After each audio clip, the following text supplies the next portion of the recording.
안녕하세요. 서울에서 살고 있는 40대 가정주부입니다. 이 이야기를 적을까 말까를 한참 동안 망설였습니다. 하지만 세상에는 이렇게 말도 안 되는 기가 막힌 일들도 있다란 걸 알려드리고 싶더라고요. 저는 주변에서 흔히 볼 수 있을 법한 별 볼 일 없는 평범한 사람이지만 이야기를 시작해 보겠습니다. 지금으로부터 20년도 더 되었던 이야기라 조금은 가물가물하지만 최대한 기억을 살려보았습니다. 저는 그 당시에 나름대로 학벌도 괜찮았었고 사업을 하시는 아버지 덕분에 항상 풍족한 삶을 살고 있었을 때였습니다. 그래서 금전적인 문제에는 크게 영향을 받지 않았기에 제가 하고 싶었던 일을 하고 있었죠. 남들이 보면 왜 그런 일을 하냐고 할 수도 있지만 제 직업은 어릴 때부터 꿈꾸었었던 플로리스트였습니다. 요즘 같은 시대에는 나름대로 많은 사람들이 꽃을 사고는 하지만 20년 전만 하더라도 너무 경쟁력이 없는 직업이었죠. 하지만 저는 어릴 때부터 남들과는 유별나게 달리 꽃을 너무 사랑했었습니다. 그리고 단순히 꽃을 파는 사람이 되고 싶었던 게 아니었어요. 꽃이라는 식물에 대한 지식들을 사람들에게 알려주고 싶었고 예술적으로 다가가서 꽃을 디자인하는 그런 사람이 되고 싶었습니다.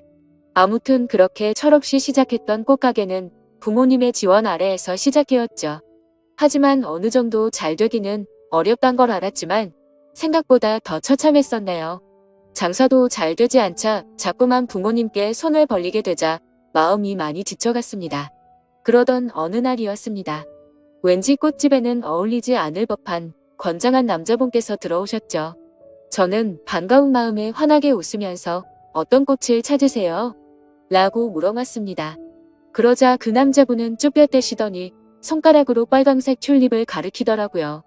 빨강색 튤립의 꽃말은 영원한 사랑을 고백하는 뜻이 담겨져 있었기 요즘 같은 세상에 이렇게 로맨틱한 남자가 다 있구나 싶었었죠. 그렇게 그 남자분을 보내면서 예쁜 사랑하시길 바랄게요 라고 말했습니다. 그 남자분은 엄청 당황해하며 인사를 하고는 재빨리 나가버렸었죠. 그런데 다음 날에도 그 손님은 어김없이 찾아오더군요. 그리고 그 다음 날도 또 그 다음 날도 찾아왔습니다. 하루도 빠짐없이 매일같이 찾아와서 솔직히 뭔가 이상하다 싶었고 별의별 생각이 다 들더군요. 하지만 내성적인 성격이라 말을 걸면 불편해하는 듯해서 괜히 참견하는 건 주제넘는다 생각했었고 항상 자주 찾아와 주셔서 고마울 따름이었죠. 그렇게 그 남자분이 오신 지도 열흘 정도가 다 되어가던 날 사고가 터지고 말았습니다.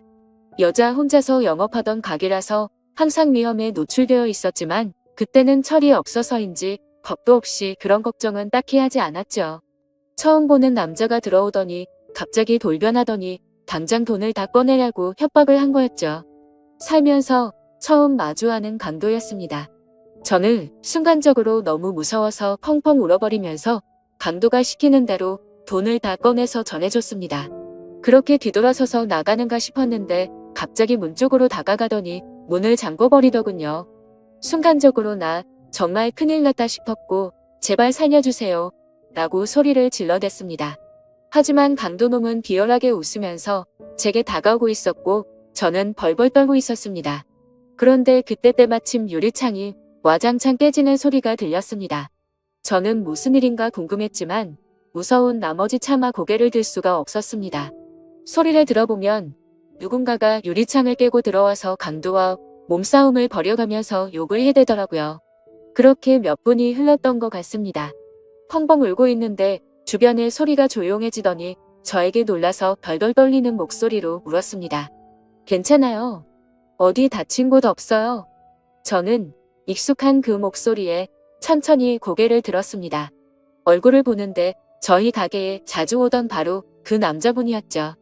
하지만 고마운 것도 고마운 거지만 상태가 심각해 보였습니다. 얼굴은 퉁퉁 부어서 엉망진창이었고 옷에 피가 계속해서 나오고 있더라고요. 저는 깜짝 놀래서 곧장 구급차를 불렀고 응급수술을 해서 큰 위기는 모면하게 되었습니다. 수술이 끝나고 한참이 지난 뒤에 그 남자분은 눈을 떴습니다. 그러면서 하는 첫마디가 황당했었죠. 응급수술까지 할 정도로 크게 다친 사람이 저를 보자마자 어디 다친 데 없냐고 하더군요. 그 말에 저는 누가 누굴 걱정해야 하는지 모르겠다며 저도 모르게 또 눈물이 났죠. 그러자 남자분은 제 어깨를 토닥여주면서 울지 말라고 하더라고요. 그런 모습을 보고 온기를 느끼자 전에는 못 느꼈던 감정들이 생겨났고 심장이 정신없이 뛰기 시작했습니다. 하지만 이 남자분은 여자친구가 있는 사람인데 이건 아니다 싶었고 저는 얼른 몸을 떼어내면서 말했습니다. 아무리 그래도 그렇지 여자친구도 있는 분이 이러시면 어떡하냐고 했죠. 그러자 남자분은 황당하다는 듯이 제가 여자친구가 있다고요? 라고 되묻더군요. 여자친구가 있어서 항상 그렇게 꽃을 사가셨던 거 아니에요? 물었습니다. 남자분은 아픈 소리를 흐느끼며 웃더라고요. 혹시 주변에서 눈치 없다는 소리 안 하시나 봐요? 라고 하더라고요. 알고 보니 그 남자분은 우연히 저희 꽃집 앞으로 지나가게 되었고 저를 처음 보는 순간 사랑에 빠졌다더군요. 그래서 눈앞에 아른거려서 며칠을 지켜보다가 용기를 내서 가게로 들어왔던 거죠. 그럼 저에게 고백하려고 튤립도 샀던 거냐고 물었습니다. 그러자 남자분은 꽃은 살면서 처음 사봤고 꽃에 꽃말이란 게 있다는 것도 처음 알게 된 거라고 하더라고요. 그러면서 마침 골랐던 꽃이 사랑의 고백이라니 너무 신기했다고 하더군요. 그렇게 저와 그 남자분은 자연스럽게 서로의 마음을 알게 되었고 저희는 평생 동안 기다려오던 상대를 만난 듯이 나날이 사랑이 깊어졌습니다. 퇴원을 할 때까지는 제가 항상 병원에 가서 알콩달콩 사랑을 키워나갔고 퇴원을 하고부터는 일이 끝나면 항상 저희 가게로 와서 사랑을 키워나갔었죠. 그러다가 남자분은 조심스럽게 제게 말을 꺼냈습니다. 사실 우리가 아무런 조건도 따지지 않고 사랑에 빠져버렸지만 자신은 남들이 보기에는 별 볼 일 없는 직업을 가졌다고 말하더군요. 저는 솔직히 그런 건 전혀 상관없었기에 상관없다고 말하며 무슨 일을 하는데요? 라고 물었습니다. 그러자 건설업을 공부하고는 있는데 지금은 그런 꿈을 키워가면서 일용직으로 노가다를 한다고 하더라고요. 사실 평범한 직업은 아니었기에 호기심이 생기긴 했지만 그게 문제가 되는 건가 싶었습니다. 저는 직업에 귀천이 어딨겠냐며 저도 이렇게 적자 보면서 일을 하는데 나보다는 낫지 않냐며 웃었죠. 우리는 그렇게 예쁜 사랑을 키워나가게 되었고 정말 생각하지도 못한 상황이 생겨버리고 말았습니다. 그건 바로 저희 부모님이셨습니다. 남자친구와 2년간의 연애를 하다가 평생 가약을 맺기로 하였고 부모님에게 소개를 시켜주기 위해서 말을 꺼냈는데 남자친구에 대해서 이야기를 해주니 정말 불같이 화를 내시더라고요. 저는 제 남자친구를 사랑했기에 직업도 능력도 다 필요 없다고 하지만 저희 부모님은 저를 금이야 오기야 열심히 키워주셨고 돈도 안 되는 제 직업에 대해서도 저를 위해서 응원해 주시면서 경제적인 지원도 아끼지 않으셨습니다. 하지만 그런 딸에게 능력도 없고 앞날이 막막한 노가다 하는 남자라니 가당치도 않으셨던 거죠. 그날부터 정말 울어도 보고 빌어도 보고 끊임없이 애원했습니다. 부모님의 생전 처음 보는 단호한 모습에 너무 슬펐고 원망스러웠습니다. 결국 저는 어쩔 수 없이 부모님을 등지고 남자친구를 선택하기로 마음을 먹었습니다. 남자친구도 그렇게까지 해서 부모님과 연락이 끊겨버리면 후회하지 않겠냐며 제 마음을 돌리려고 많이 애를 썼습니다. 하지만 저희가 상황이 나아지고 아이도 낳아서 예쁘게 사는 모습을 보며 용서를 해주실 거라 생각했고 또 그렇게 하자고 오히려 제가 남편을 설득하게 되었습니다. 오랜 상의 끝에 남자친구는 얼른 빨리 성공해서 행복하게 해주겠다고 말했고 저희는 결혼식은 생략한 채로 혼인신고를 하게 되었습니다. 처음에는 부부가 되어서 너무 행복했습니다. 매일 같이 붙어 있을 수 있어서 좋았고 떨어지지 않아도 되어서 좋았죠. 하지만 이상과 현실은 생각처럼 녹록지가 않더라고요. 부모님의 지원이 끊기게 되자 꽃집에서 생기는 적자는 도저히 감당이 되지 않았습니다.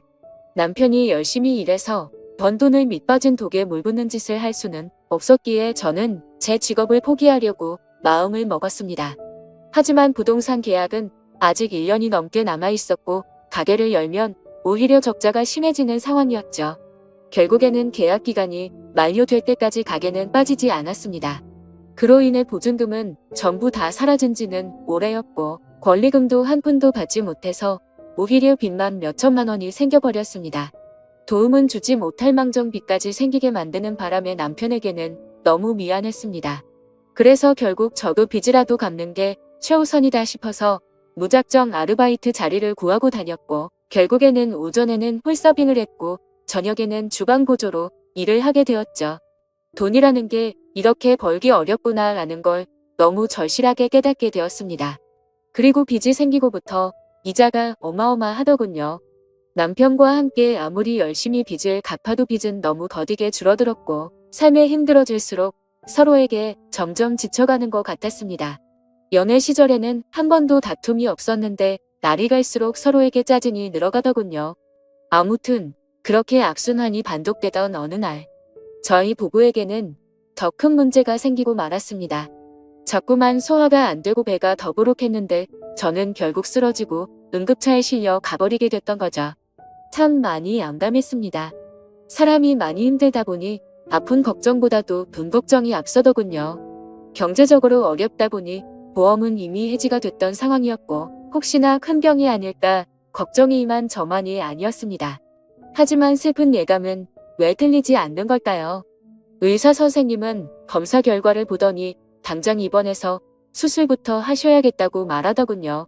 지금 위쪽에 암이 발견됐는데 생각보다 크게 전이되지는 않았는데 시간이 가면 갈수록 너무 위험한 상태라서 당장 수술 날짜를 잡아야 한다고 했습니다.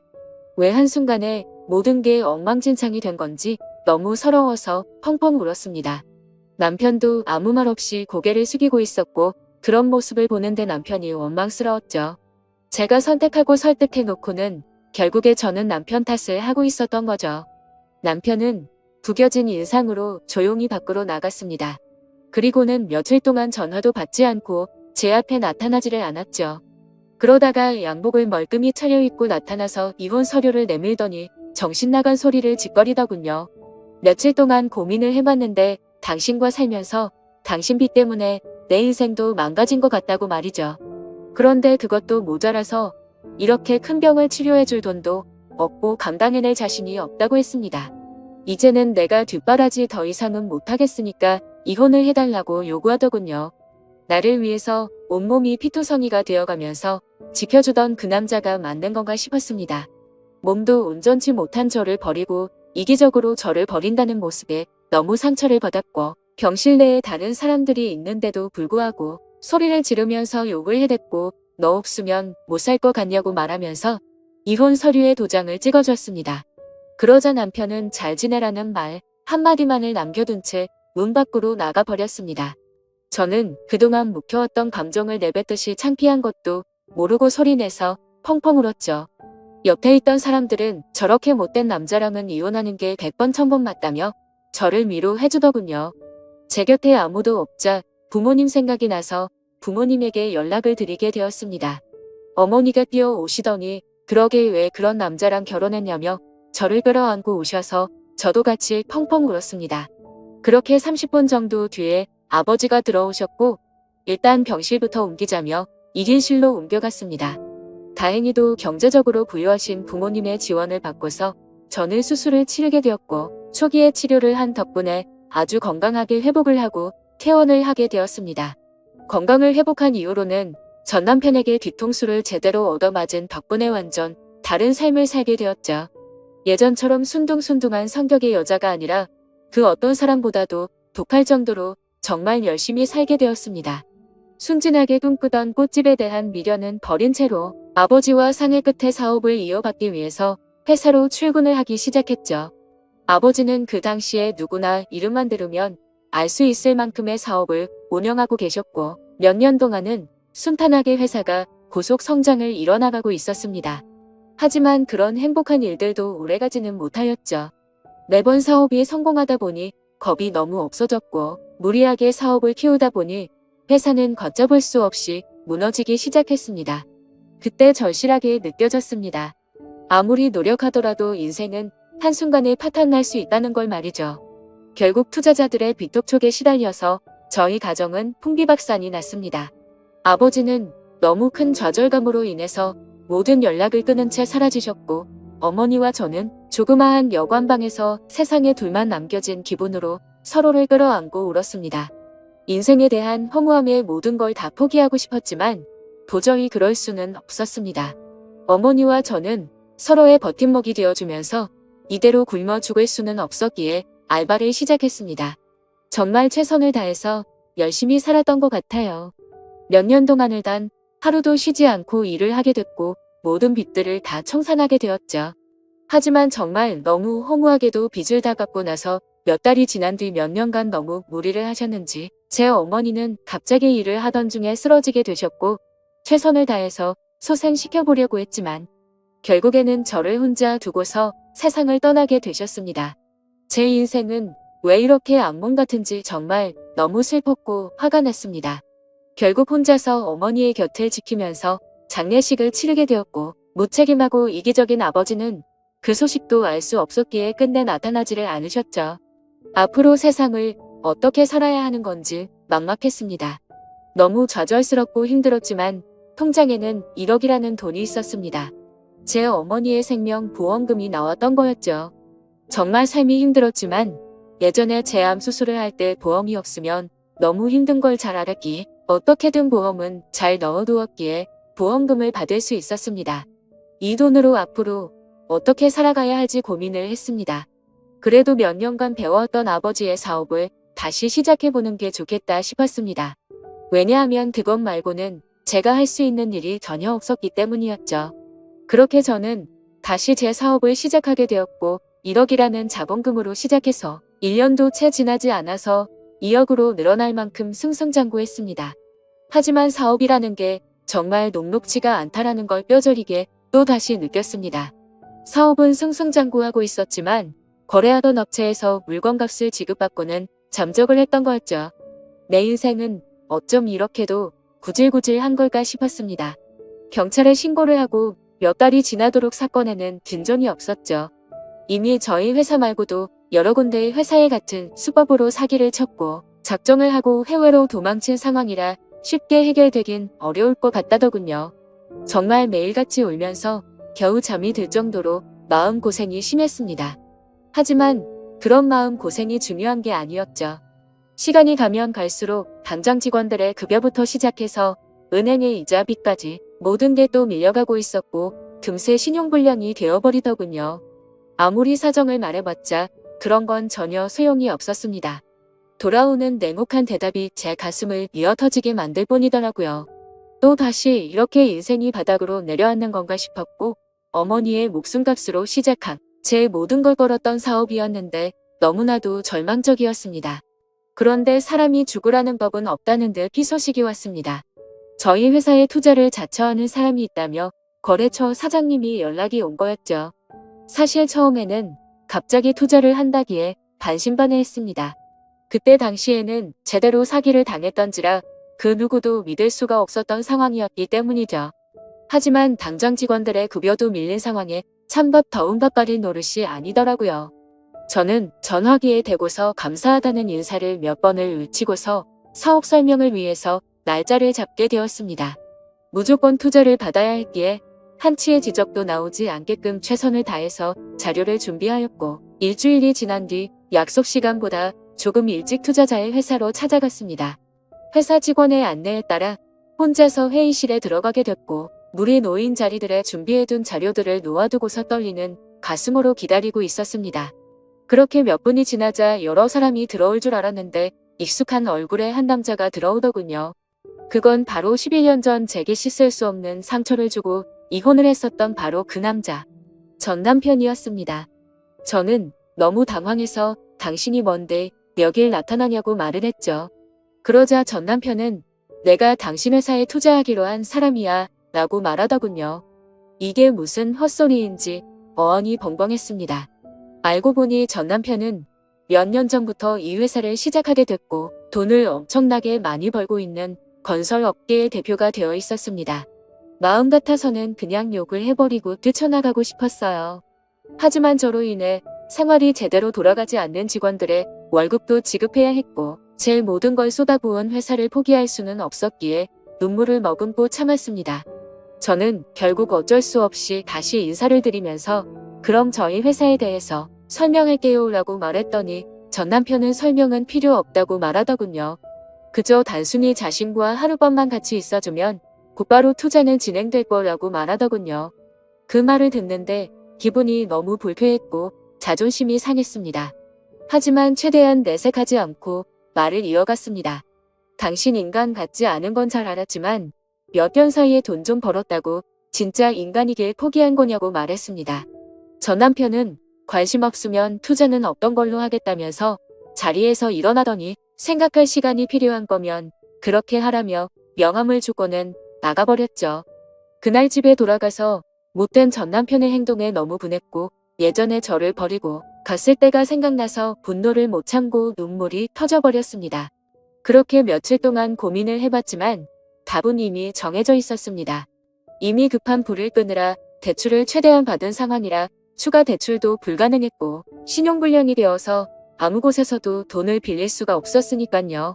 결국 어쩔 수 없이 명함에 적힌 번호로 연락을 하게 되었습니다. 전 남편은 약속 날짜와 시간을 제게 알려줬고 약속한 당일날 남편은 먼저 와서 호텔에 있는 고급스러운 레스토랑에서 기다리고 있었고 부드러운 스테이크와 엄청 비싼 와인까지 마셨습니다. 10년 전만 해도 그렇게 찌질했었던 남자였는데 이제는 아주 잘나가는 회사의 대표라니 감회가 새로웠습니다. 그렇다고 증오하는 마음은 너무 컸었기에 그 자리가 불쾌했고 기분이 나빴습니다. 그래서 말을 걸어도 무표정으로 대충 대답만 하고 있었죠. 아무튼 그렇게 불쾌한 식사 시간이 끝나고 나서 미리 잡아둔 방으로 같이 향했습니다. 그런데 괜히 신경 쓰이게 전 남편은 다리를 다친 건지 저보다 한참 느리게 걸으면서 약간은 쩔뚝거리면서 걷더라고요. 그래서 저는 그 모습을 보고는 다리도 다쳤으면서 이 상황에 참 대단하다라고 말해버렸죠. 그 말을 듣고는 전 남편은 표정이 굳더니 아무 말 없이 발걸음을 옮기더군요. 결국 저희는 같이 방으로 들어가게 되었고 기분이 정말 묘했습니다. 마음속으로는 굉장히 불쾌했지만 저도 모르게 심장이 폭발할 것처럼 두근대더군요. 그렇게 한참 동안 정적이 흐르고 있는데 전 남편이 먼저 말을 꺼냈습니다. 사실은 제게 고백할 게 있다고 합니다. 그 말을 듣는 순간 그럼 그렇지 그 큰 돈을 준다고 할 때부터 이상했다고 생각하는데 전 남편은 갑자기 제 앞에서 자신의 바지를 내리더라고요. 그러자 드러난 남편의 다리에는 의족이 자리하고 있었습니다. 저는 깜짝 놀라서 발이 어쩌다 그렇게 된 거냐며 놀라서 물어보았죠.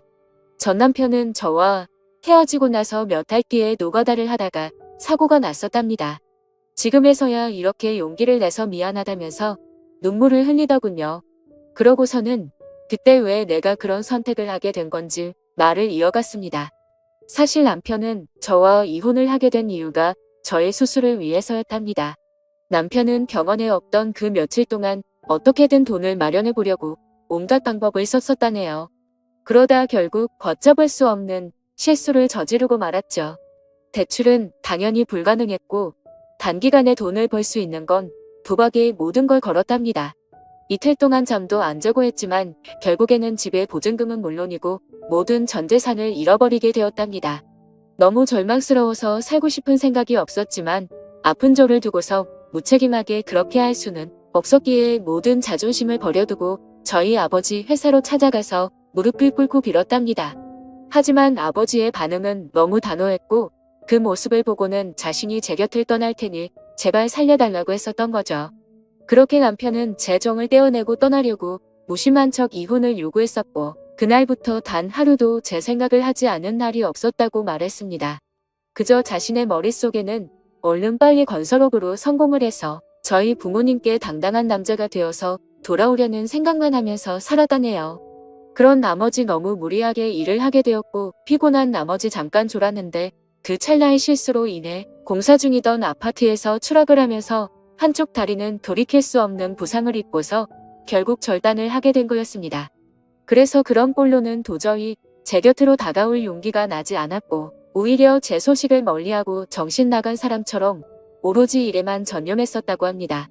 결국에 전 남편은 건설업계에 반드시 필요한 아이템으로 큰 성공을 하게 되었고 그때부터는 제 소식도 알아보고 어떻게 살았는지 알게 되었다고 하더군요. 저에게 당신이 여유 많은 부모님과 함께 살며 행복하게 살고 있을 줄만 알았다며 눈물을 흘리면서 덜덜 떨면서 말했습니다. 그런 큰 아픔을 겪으면서 얼마나 세상이 원망스러웠을까 싶었고 너무 슬퍼서 매일같이 울었다네요. 하지만 10년이라는 긴 시간이 흘러버렸고 제 앞에 나서기에는 도저히 용기가 나지 않았답니다. 그러다가 제가 당한 사기 소식을 저희 거래처 사장을 통해서 알게 되었고, 금전적으로 여유가 없는 저를 돕기 위해서 투자자로 나서기로 결심을 했었답니다. 전 남편은 제게 말했습니다.